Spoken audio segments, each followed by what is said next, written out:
Hello everyone, आज हम बात करेंगे ग्लूकोज ट्रांसपोर्टर्स की। तो ग्लूकोज ट्रांसपोर्टर एक छोटा टॉपिक लगता है, बट एमबीबीएस फर्स्ट ईयर से लेकर नीट पीजी तक रेपिटेडली पूछा जाता है। तो चलिए इसे क्लिनिकली और कॉन्सेप्चुअली दोनों वे में समझते हैं।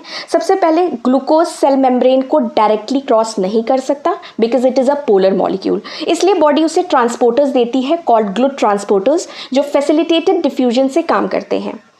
सबसे पहले GLUT1, ये आरबीसीज और ब्लड ब्रेन बैरियर में होता है। इसका एफिनिटी वहाँ पर हाई होती है सो दैट ब्रेन को फास्टिंग में भी कंटिन्यूअस ग्लूकोज मिलता रहे। अब एक NEET PG point, GLUT1 deficiency syndrome में सीजर्स और डेवलपमेंटल डिले देखने को मिल सकता है बिकॉज ब्रेन को इनफ ग्लूकोज नहीं मिल पाता। देन आते हैं GLUT2 पर, जिसका लोकेशन है liver and pancreatic beta cells. ये low affinity but high capacity transporter है, मतलब जब ब्लड ग्लूकोज लेवल ज़्यादा होता है तब ये एक्टिव होती है। पैनक्रियाटिक बीटा सेल्स में ये ग्लूकोज सेंसर की तरह काम करता है एंड इंसुलिन सिक्रीशन ट्रिगर करता है।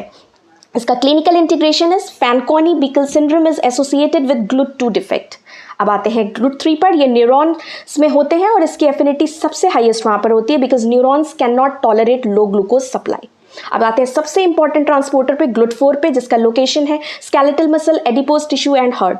ये इंसुलिन डिपेंडेंट ट्रांसपोर्टर है। इंसुलिन आते ही GLUT4 मेम्ब्रेन पर ट्रांसलोकेट करता है और ग्लूकोज अपटेक इंक्रीज हो जाता है, और यही रीजन है कि एक्सरसाइज डायबिटीज मेलाइटिस पेशेंट्स में बेनिफिशियल होती है बिकॉज एक्सरसाइज भी GLUT4 ट्रांसलोकेशन इंक्रीज करती है इवन विदाउट इंसुलिन। देन आते हैं GLUT5 पर, ये फ्रक्टोज ट्रांसपोर्टर है मेनली इंटेस्टाइन में, तो नॉट अ ग्लूकोज ट्रांसपोर्टर, याद रखिएगा। So remember, 1 brain, 2 liver and beta cells, 3 neurons, 4 insulin dependent, 5 fructose transporter। तो ऐसे ही इंपॉर्टेंट मेडिकल बायोकेमिस्ट्री कंटेंट्स के लिए फॉलो करें Sai medical biochemistry. Thank you.